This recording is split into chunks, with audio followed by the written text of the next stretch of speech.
Bharat station మాజీ president.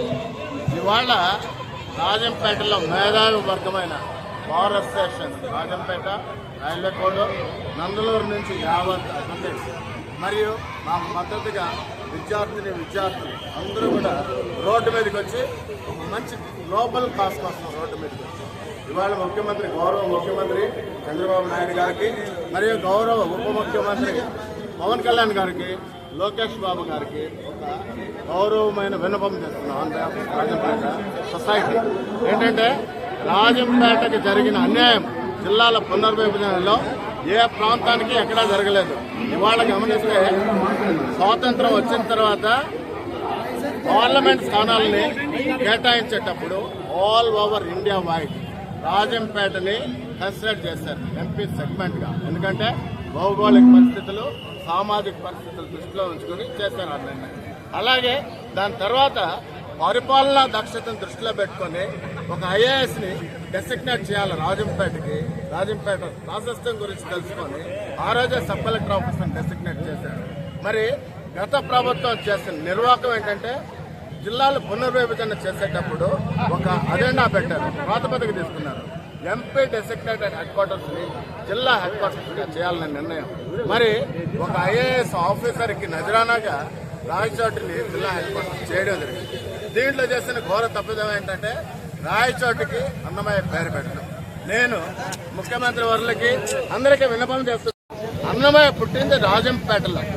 మరి రాజంపేట అన్నమయ్యని తీసుకెళ్ళి రాయచోటికి కలపడం ఏంటంటే అవమానం చేయడం, అన్నమయ్యకి అవమానం చేస్తారు. అన్నమయ్య చరిత్ర చూస్తే 32,000 కీర్తనలు వెంకటేశ్వర స్వామిపై రాసిన గొప్ప వాగ్గాయకారుడు. ఆయనకన్నా గౌరవం ఇచ్చి మరి జిల్లా కేంద్రంగా అన్నమయ్యను ప్రకటించాలి రాజంపేట. మేము ముఖ్యమంత్రి గారికి గతంలో రాజంపేటకు వచ్చినప్పుడు ఒక ఒక ఒక ఇది అప్పీల్ చేస్తారు. ఆయన ఏంటంటే, రాజంపేటలో ఓట్లు వేయలేదు. కానీ రాజకీయంగా పరంగా ముఖ్యమంత్రి గారికి ఒకటే చెప్తున్నాను సార్, రాజంపేటను దృష్టిలో పెట్టుకొని మీరు రాజకీయంగా మాట్లాడారు సార్. రాజకీయంగా 150,000 మంది ఓటర్లు పాల్గొన్నది. కానీ కొన్ని లక్షల మంది మైనారిటీ పీపుల్ ఉన్నారు, మైనర్ పిల్లలు ఉన్నారు, భవిష్యత్తు భావితరం విద్యార్థులు వాళ్ళ భవిష్యత్తును దృష్టిలో పెట్టుకోవాలి సార్. ఇవాళ చూస్తే ముఖ్యమంత్రి గారు మీకు hats off sir. All India over ఇండియాలో మీకున్న ఆ స్పీడు, ఆ విషన్, ఆ ఇన్స్పిరేషన్ ఏ సీఎంకి లేదు సార్. మేము చాలా సంతోషపడుతున్నాము. అయితే మీ గురించి చెప్పాలంటే సార్, మీరు రేపటి గురించి ఆలోచించరు.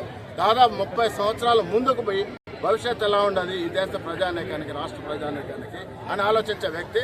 మరి ఇవాళ చూస్తే రాజంపేటలో సార్, ఈ మా వెనక చుట్టూ ఉన్న ఈ పిల్లల్ని చూడండి సార్. లక్షల వేల మంది పిల్లలు రోడ్డుకి ఎక్కారు. వాళ్ళ భవిష్యత్తు చూడండి sir. That demand is that to make Rajampet as a district head quarters sir.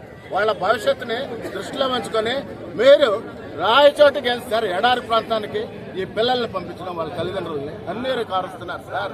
రాయచోటిని ఎటువంటి అభివృద్ధి లేదు, ఎటువంటి ప్రాశస్త్యం లేదు. ఒక జిల్లా రైలు కనెక్టివిటీ లేదు, రోడ్డు కనెక్టివిటీ లేదు, మంచినీరు లేదు, హోటల్స్ లేవు, ఎటువంటి హాస్పిటల్స్ లేవు. ఇటువంటి దాన్ని హెడ్ క్వార్టర్స్ చేయడమే సార్. చాలా దారుణం జరిగిపోయింది. ఇప్పుడు మీకు చేసే అప్పీల్, రోడ్డుకి పిల్లలము, అడ్వకేట్స్ మేధావులమైన మేము ఒక అప్పీల్ చేస్తున్నాం sir. Sincere appeal, try to consider it sir. It's genuine appeal. రాజంపేటని తొందరగా డిస్ట్రిక్ట్ హెడ్ క్వార్టర్స్ గా చేయండి sir. This is our demand. Thank you very much.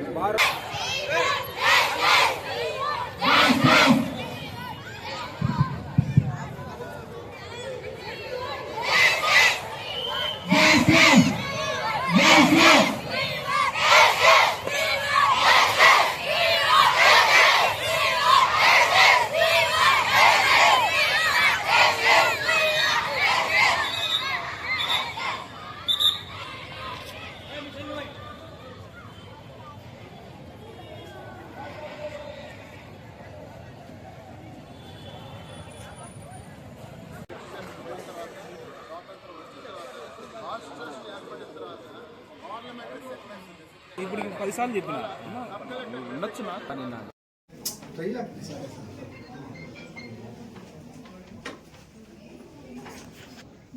ఒక్కతూరు మీరు మహిళలు రండి మా ఇక్కడికి. మేడం